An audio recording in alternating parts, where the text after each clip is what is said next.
우리 몇 주 동안 하나님께서 미워하시는 것, 이런 주제를 가지고 말씀을 나누도록 하겠습니다. 우리가 알고 조심해야 될 부분들을 생각해 보려고 합니다.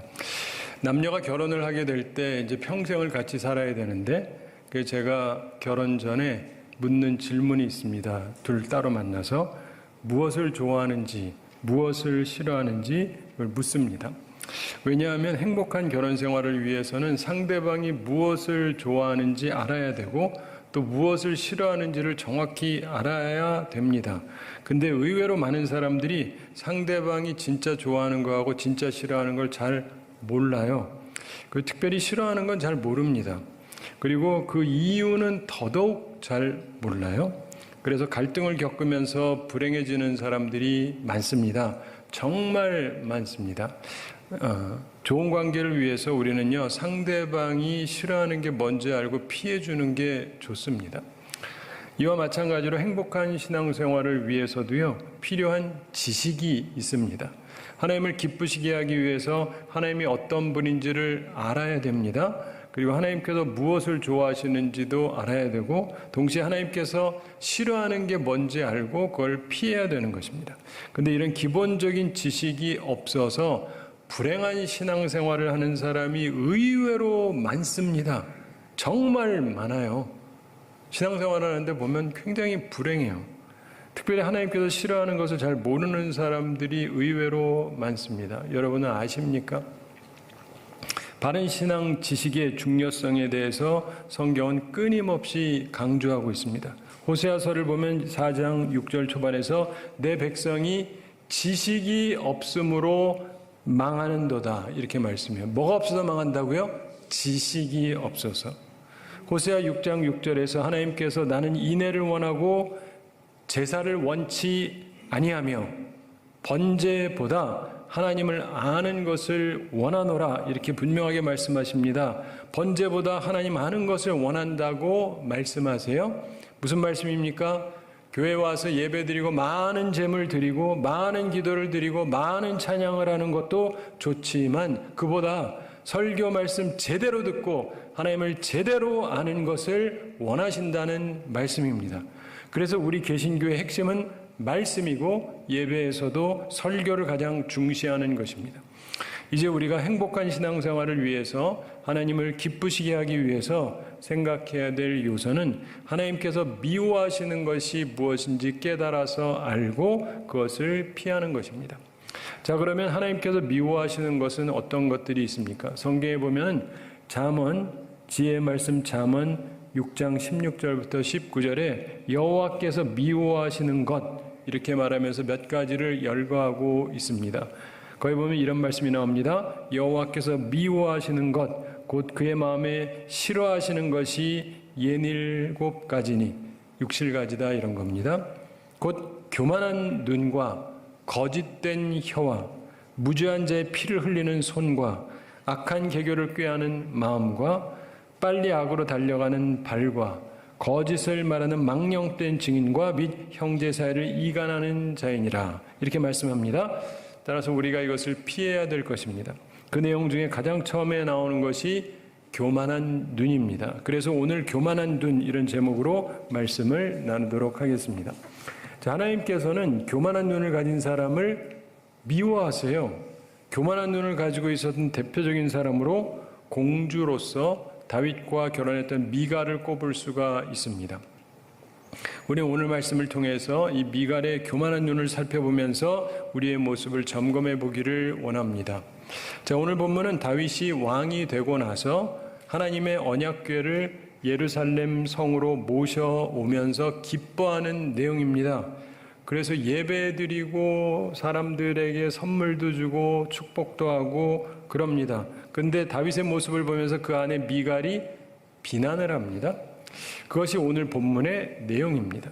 이 사건을 통해서 미갈의 교만한 눈을 점검해 보려고 합니다. 미갈의 해석, 즉 교만한 눈은 세 가지 특성이 있었습니다. 우리는 오늘 본문에서 찾아낼 수 있는데 우리가 피해야 되는 것입니다. 교만한 눈의 첫 특징이 뭘까요? 마음으로 업신여기는 거예요. 마음으로 깔보는 거. 미갈은 교만한 눈을 가지고 있었기 때문에 자기 남편을 마음으로 업신여겼습니다. 깔봤어요. 본문 16절 함께 읽어보겠습니다. 여호와의 궤가 다윗성으로 들어올 때 사울의 딸 미갈이 창으로 내다보다가 다윗 왕이 여호와 앞에서 뛰놀며 춤추는 것을 보고 심중에 그를 업신여기니라. 아멘. 남편이 하나님 앞에서 즐거이 뛰며 춤추는 것을 보고 마음으로 업신여겼다는 것입니다. 교만한 눈을 가진 사람은 마음으로 다른 사람을 업신여깁니다. 깔봅니다. 미갈의 경우 자기 남편이 지금 왕이에요. 그 나라에서 제일 높은 사람입니다. 그럼에도 남편을 마음으로 업신여겼어요. 사랑하는 성도 여러분, 사람들은 흔히 눈이 크다, 눈이 작다, 뭐 이런 것으로 미의 척도를 삼습니다마는 하나님은 그렇지 않습니다. 하나님께서 미워하는 눈이 있는데 바로 교만한 눈입니다. 어떤 사람이 아프리카를 여행하게 되었습니다. 그러다가 한 강가에서 이상한 돌 10개를 주었습니다. 마침 새가 많이 날아가요. 그래서 새를 한번 잡아보겠다고 힘껏 돌팔매질을 했습니다. 1개 던지고 2개 던지고 3개 던지고 계속 던졌습니다. 돌들은 깊은 물속에 풍덩풍덩 소리를 내면서 사라졌습니다. 9개를 던지고 이제 마지막 돌 하나를 던지려다가 좀 이상한 생각이 들어요. 그래가지고 자세히 살펴봤습니다. 그랬더니 아주 희귀하고 값비싼 보석이었어요. 크게 후회될 일을 한 겁니다. 10개 중에 9개를 이미 던져버렸거든요. 귀한 것을 제대로 보지 못하고 업신여기고 던졌는데 후회할 일을 하게 되었던 것입니다. 사랑하는 성도 여러분, 우리는 교만한 눈을 가지고 남을 업신여기지 말아야 됩니다. 보석과 돌도 구별을 못하면서 특별히 하나님께서 세우신 권위를 업신여기지 말아야 됩니다. 그러나 교만한 눈을 가진 사람들은 그 마음으로 업신여기는 모습을 보입니다. 우리는 그러지 말아야 될 것입니다. 하나님께서 미워하시는 교만한 눈을 가진 사람의 둘째 특색이 있는데 입으로 범죄한다는 겁니다. 마음에 있으면 입으로 나오거든요. 그래서 입으로 범죄합니다. 마음으로 품고 끝나는 것이 아니라 입으로 범죄해요. 미갈이 다윗을 향해 입으로 범죄했습니다. 본문 20절 말씀 함께 읽어보겠습니다. 다윗이 자기의 가족에게 축복하러 돌아오매 사울의 딸 미갈이 나와서 다윗을 맞으며 이르되 이스라엘 왕이 오늘 어떻게 영화로우신지 방탕한 자가 염치 없이 자기의 몸을 드러내는 것처럼 오늘 그의 신복의 계집종의 눈앞에서 몸을 드러내셨도다 하니. 아멘. 미갈의 말은 화가 나서 짜증난 여자의 말투였을 것입니다. 그러면서 방탕한 자가 염치 없이 자기 몸을 드러내는 것 같다 그러는데, 방탕한 이 말은 마태복음 5장 22절에 예수님께서 말씀하신 라가라고 하는 말입니다. 마태복음 5장 22절에 예수님께서 형제를 대하여 라가라 하는 자는 공회에 잡히게 되고 이런 말씀을 하신 기억을 하실 겁니다. 이 라가라고 하는 말은 본문에서 방탕한 이렇게 번역을 했는데 속이 비었다 이런 뜻이기도 합니다. 이 말은 우리 한국말에서 죄송합니다. 골빈 녀석 이런 말하고 비슷한 말입니다. 무가치한 사람이라는 뜻이죠. 남편을 아주 확실하게 깔보는 말을 하는 것입니다. 요즘 젊은이들이 잘 쓰는 무내, 매가 없다 뭐 이런 얘기랑 비슷한 건데 마음에 선이 없으니까 입으로 악을 내는 것입니다. 잠언 18장 2절에서 미련한 자는 명철을 기뻐하지 아니하고 자기의 의사를 드러내기만 기뻐하느니라 이렇게 말씀합니다. 미갈의 모습이 그러했던 것입니다. 자, 왜 그랬을까요? 미갈은 자기 아버지가 왕이었습니다. 즉 자신은 공주 출신이었습니다. 따라서 양치던 목동에서 왕이 된 남편 다윗의 행동이 비천하다고 생각하면서 업신여기고 말로 범죄했던 것입니다. 사랑하는 성도 여러분, 혹시 좋은 배경에서 출생하고 자랐다고 말을 함부로 하고 있지 않습니까? 악한 말 버리셔야 됩니다. 하나님께서 미워하시는 교만한 눈을 가진 사람의 셋째 특색이 있는데 굉장히 중요한 거예요. 사랑과 은총을 잃게 됩니다. 사랑과 은총을 잃게 된다. 치명적입니다. 다윗이 미갈에게 답합니다. 21절 22절에 보면은 다윗이 미갈에게 이르되 이는 여호와 앞에서 한 것이니라. 그가 내 아버지와 그의 온 집을 버리시고 나를 택하사 나를 여호와의 백성 이스라엘의 주권자로 삼으셨으니 내가 여호와 앞에서 뛰놀리라. 내가 이보다 더 낮아져서 스스로 천하게 보일지라도 내가 말한 바 계집종에게는 내가 높임을 받으리라 한지라. 이렇게 말씀하죠. 다윗이 미갈의 말에 반박을 하는 것입니다. 그리고 중요한 말씀이 23절에 나옵니다. 결정적 말씀인데 23절 함께 읽어보겠습니다. 그러므로 사울의 딸 미갈이 죽는 날까지 그에게 자식이 없으니라. 아멘. 자, 이게 무슨 말이냐? 사랑과 은총을 잃었다, 이런 말입니다.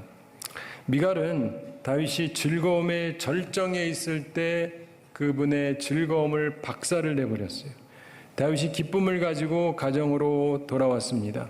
그리고 축복하려고 하는데 그런데 아내가 산통을 다 깨버린 거예요. 교만한 여인이 사랑과 은총을 잃게 되었다는 것입니다. 가는 말이 고와요 오는 말이 곱다는 말이 있죠.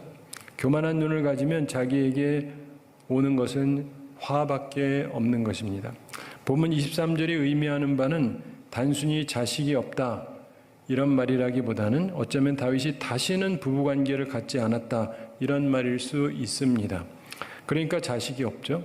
만약에 그렇다면 미갈은 근본적으로 남편의 사랑과 은총을 완전히 잃어버린 것이라고 할 수 있습니다.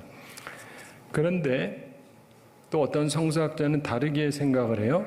다윗은 원래 가족에 대해서 마음이 약했고 사랑이 많았기 때문에 여전히 미갈을 사랑했을 거라고 생각하는 학자도 있어요. 뭐 그럴 가능성도 있죠. 다윗은 자기 아들 암논이 자기 딸을 강간했을 때도 처벌을 하지를 않았습니다. 또 그러고 나니까 압살롬이 그 강간한 암논을 죽였을 때 또 그도 처벌하지 않았어요. 가족에 대해서 너무 정에 약했던 사람입니다. 그것이 그의 문제점이기도 했고요. 따라서 미갈을 여전히 사랑했을 수도 있습니다. 만약 그렇다고 한다면 23절의 말씀은 조금 다른 의미로 다가옵니다. 이것은 설사 다윗이 미갈을 사랑했다 할지라도 하나님께서는 미워하셨다 이런 뜻이 되는 겁니다. 하나님의 축복이 임하지 않았다는 거예요. 남편이 아무리 사랑해줘도 소용이 없었다. 하나님의 사랑과 은총을 완전히 잃어버렸다 이런 뜻으로 해석이 될 수밖에 없어요. 결국 모든 학자가 인정하는 것은 미갈은 하나님의 사랑과 은총을 확실하게 잃었다는 것은 다 동의합니다. 남편에게도 그럴 수 있고 혹은 하나님께만 일지도 모르지만 확연한 것은 하나님께는 사랑과 은총을 잃었습니다. 왜요? 교만한 눈 때문입니다. 따라서 우리는 교만한 눈을 버려야 됩니다. 자, 그런데 도대체 미갈의 교만의 정체는 무엇일까? 도대체 무엇이 하나님으로 하여금 이 여인을 미워하게 된 숨겨진 이유가 도대체 뭘까? 여러분 아십니까? 우리도 이 부분을 좀 더 깊이 있게 관찰할 필요가 있습니다. 미갈이 문제를 삼았던 것은 다윗이 춤을 추었기 때문인가요? 16절을 보면 그렇게 생각할 수 있습니다. 그러나 그보다 더 깊은 이유가 있어요. 본문 20절에서 미갈이 다윗에게 몸을 드러냈다 이렇게 비난을 합니다. 춤이 아니라 복장을 지금 문제 삼고 있는 거예요. 그 복장으로 춤을 췄기 때문에. 다윗이 벌거벗고 춤을 추었느냐? 아닙니다. 그는 옷을 입고 있었습니다. 그러나 미갈은 다윗의 복장을 문제 삼습니다. 왜 그런지 아세요? 다윗이 입었던 옷은 본문 바로 앞부분에 있는 14절 본문 전에 배 에봇이었다 이렇게 설명을 합니다. 이것은 누가 입던 옷이냐? 왕이 입던 옷이냐? 아닙니다. 그럼 누가 입던 옷이냐? 레위인이 입던 옷이었습니다. 대제사장이 입는 옷은 아니고 일반 제사장이나 레위인이 입던 옷입니다. 자, 그런데 이게 무엇이 문제인가요? 미갈은 왕위를 지나치게 높게 생각하고 있었던 것입니다. 그래서 하나님께서 세우신 레위인 제사장의 직책을 하찮은 것으로 깔보았던 것입니다. 이것을 하나님께서 기뻐하지 아니하셨다는 것입니다. 이제 그 이유를 아시겠습니까? 하나님께서는 참으로 싫어하시는 교만한 눈, 그것은 하나님께서 세우신 직분을 깔보는 것입니다. 그리고 세상의 권력을 그보다 높게 여기는 것을 하나님께서 미워하신다는 것입니다. 설사 하나님께서 인정하신 왕의 권력이라 할지라도 말입니다. 미갈과 정반대의 겸손한 눈을 가진 여인이 있었습니다. 하나님께서 세우신 사람에 대한 겸손한 눈을 가지고 있었던 여인 기억나십니까? 한나가 그랬습니다. 사무엘상 1장에 그 내용이 나옵니다. 사무엘상 1장 한번 찾아보시면 겸손한 눈을 가지고 있던 이 한나의 모습에서 우리는 세 가지 아름다운 특색을 찾을 수가 있습니다. 첫째로 조용한 기도입니다. 한나는 아이를 낳지 못해서 하나님 앞에서 울면서 기도했습니다. 서원하며 기도했습니다. 그런데 한나의 기도의 특색은 무엇이냐? 소리를 크게 내느냐? 아닙니다. 조용하게 기도했습니다. 아무 소리도 들리지 않게 고요하게 기도했습니다. 사무엘상 1장 13절 초반에서 한나가 속으로 말하며 입술만 움직이고 음성은 들리지 아니하므로 이렇게 말씀합니다. 한나의 겸손함은 그 기도에서도 나타나고 있습니다. 조용하게 자신의 심정을 하나님께 아뢰는 온유하고 겸손한 모습이 기도 속에 나타나고 있습니다. 겸손한 눈을 가진 한나에게서 발견하게 되는 두 번째 특징은 하나님의 사람을 향한 말과 태도가 지극히 겸손했다는 점입니다. 사무엘상 1장 13절에서 한나가 속으로 말하며 입술만 움직이고 음성은 들리지 아니하므로 엘리는 그가 취한 줄로 생각한지라 이렇게 말씀하죠. 한나가 오래 기도하는데 입술만 움직입니다. 아무 소리도 안 들리고. 그래서 엘리 제사장이 오해를 했습니다. 그래서 기도하던 한나를 책망합니다. 내가 언제까지 취하였겠느냐? 포도주를 끊으라. 한나가 1장 15절 16절에서 이렇게 설명합니다. 내 주여 그렇지 아니하니이다.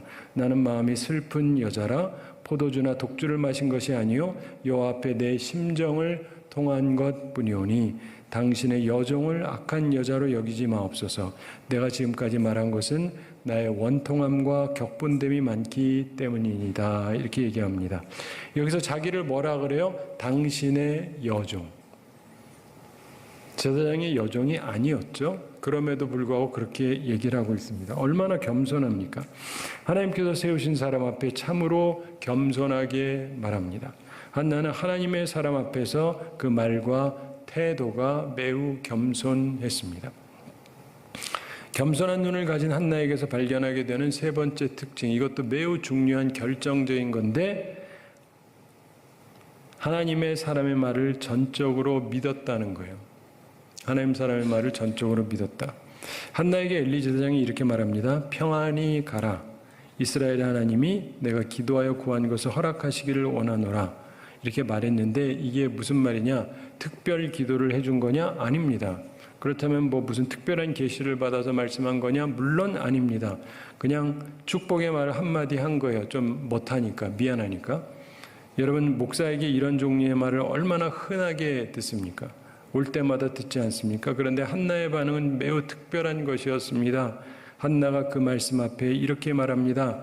당신의 여종이 당신께 은혜 입기를 원하나이다. 이렇게 답합니다. 그리고 가서 먹고 얼굴에 다시는 수색이 없었다고 성경은 증언합니다. 무슨 말입니까? 제사장 요즘 말로 치면은 목사가 한마디 그냥 지나치면서 한 말을 가지고 그 복 빚는 말을 한마디 듣고는 그 여인이 그대로 믿었다. 이런 얘기입니다. 저도 목회를 꽤 오래 했거든요. 이런 사람 거의 보기 어렵습니다. 거의 보기 어려워요. 근데 중요한 것은 성경의 증언입니다. 1장 19절 후반에서 여호와께서 그를 생각하신지라 이렇게 말씀해요. 엘리가 뭐 한 게 아니고 여호와께서 그를 생각하신지라. 이 말씀의 의미가 무엇인지 아십니까? 제사장은요, 한 나라에서 파송한 대사랑 비슷한 직분이에요. 대사는 그 나라를 대표하지 않습니까? 그래서 대사가 한 말은 대통령이 한 말은 아니지만 웬만하면 그 나라에서 책임을 집니다. 왜 그렇습니까? 나라를 대신해서 나가 있는 사람이기 때문에 그렇습니다. 하나님께서 세우신 사람의 말을 믿은 것은 하나님께서 기뻐하실 일이기 때문에 하나님께서 그것을 기억하시고 하나님께서 책임 있게 갚으셨다는 거예요. 이게 아주 중요한 것입니다. 엘리는 훌륭한 제사장이 아니었어요. 그리고 특별 기도한 것도 아니었어요. 근데 이 여인이 하나님의 종이니까 그러면서 믿었더니 누가? 하나님이 책임지셨다는 거예요. 결론적으로 우리가 기억해야 될 점이 있습니다. 두 여인이 있었습니다. 한 여인 미갈은 교만한 눈을 가짐으로 있었던 사랑과 은총을 다 잃어버렸습니다. 그러나 한 여인 한나는 겸손한 눈을 가졌기 때문에 하나님의 은총을 입습니다. 여러분 어떤 사람이 되시고 싶으십니까? 하나님의 사람에 대한 존경을 가지고 있던 겸손한 한나에게 하나님께서 그렇게 바라는데 없었던 아들을 주시고 그리고 그 아들로 이스라엘을 이끌어가는 위대한 지도자로 삼으셨습니다. 그의 아들 사무엘이 타락했던 직분을 아름답게 다시 세웠습니다. 하나님께서 세우신 사람과 직분을 귀하게 여기는 한나를 통해서 제사장직을 새롭게 하셨다는 사실에서 우리는 하나님께서 겸손을 얼마나 귀하게 여기시는가를 알 수 있습니다. 예수님의 특성이 온유하고 겸손하신 것이지 않습니까? 우리 모두 교만한 눈을 버리고 이제 겸손한 눈을 가지게 되기를 바랍니다. 예전에 러시아에 훌륭하고 유명한 니콜라이 황제라는 분이 있었습니다. 근데 한 번은 황제가 일반 옷을 입고 산책을 했습니다. 옛날이니까 뭐 황제가 누군지도 사람들이 잘 모를 텐데 그러다가 두 갈래 길이 있는 곳에 이르렀을 때 한 군인이 있어서 길을 좀 물어봤습니다.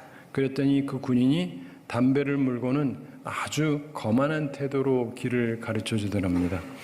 근데 너무 거만을 떨어서 황제가 그 군인에게 계급이 뭐냐고 물어봤습니다. 그랬더니 그 군인이 배를 쑥 내밀고는 자네가 한번 맞춰보게나 그러더랍니다. 황제가 겸손하게 물어봤습니다. 상사이신가요? 아니 그 윌세. 그러면 소이십니까? 아니 그 윌세. 그러면 중이십니까? 아니 그 위야. 그러면 대위십니까? 그랬더니 군인이 웃으면서 맞아 내가 대위일세 그러더랍니다. 그래서 황제가 알았다고 그리고 이제 돌아가려고 하는데 그 대위가 황제를 보고 또 말을 겁니다. 자네도 무슨 군급이 있는가? 이렇게 거만하게 물어봐요. 황제가 말했습니다. 뭐 있기는 있는데요. 대위님도 한번 맞춰보시죠. 대위가 자네 일병인가? 밑부터 시작을 해요. 그 위입니다. 상병인가? 아니 그보단 높습니다. 그럼 소위쯤 되나? 그 위입니다. 그랬더니 중인가? 그 위입니다. 그랬더니 이 군인이 당황해요. 그 위는 대위인데 자기랑 급이 같잖아요. 그래서 대위시오? 아니올시다. 그 위올시다. 그래서 대위가 피던 담배를 끕니다. 그리고는 경례를 딱 붙이고는 그래서 말이 바뀌어서 묻습니다. 소령이십니까? 아니 그 위요. 황제도 말이 조금씩 바뀌어가는 거예요. 중령이십니까? 아니 훨씬 위요. 군인이 기겁하면서 훨씬 위면 대령도 넘어가면 별이란 얘기인데 그럼 소장쯤 되십니까? 그랬더니 아니 그 위요. 그랬더니 아니 그러면 대장이십니까? 그 위요. 그랬더니 군인이 사시나무 떨듯이 떨면서 묻더랍니다. 혹시 원수십니까? 그 위요. 그때 이 군인이 땅에 무릎을 꿇고 엎드렸습니다. 원수보다 위면 황제밖에 없거든요. 벌벌 떨면서 용서를 비는 그를 향해서 니콜라이 황제가 이렇게 말했다고 그럽니다. 너나 나나 한 가지다. 우리는 우리 위에 우리를 내려다보시는 하나님이 계시다. 참 상전은 하늘에 계신 하나님뿐이야. 우리 겸손한 마음을 가지고 나라의 일에 충성하자. 이렇게 말하면서 타일러서 보냈다고 합니다. 사랑하는 성도 여러분, 하나님께서는요 교만을 싫어하십니다. 여러분 어떤 눈, 어떤 시각을 가지셨습니까? 교만한 눈을 버리시기 바랍니다. 그리고 겸손한 눈을 가지고 살아서 사랑과 은총을 받으며 살아가는 우리 모두가 되기를 우리 주님의 이름으로 축원합니다.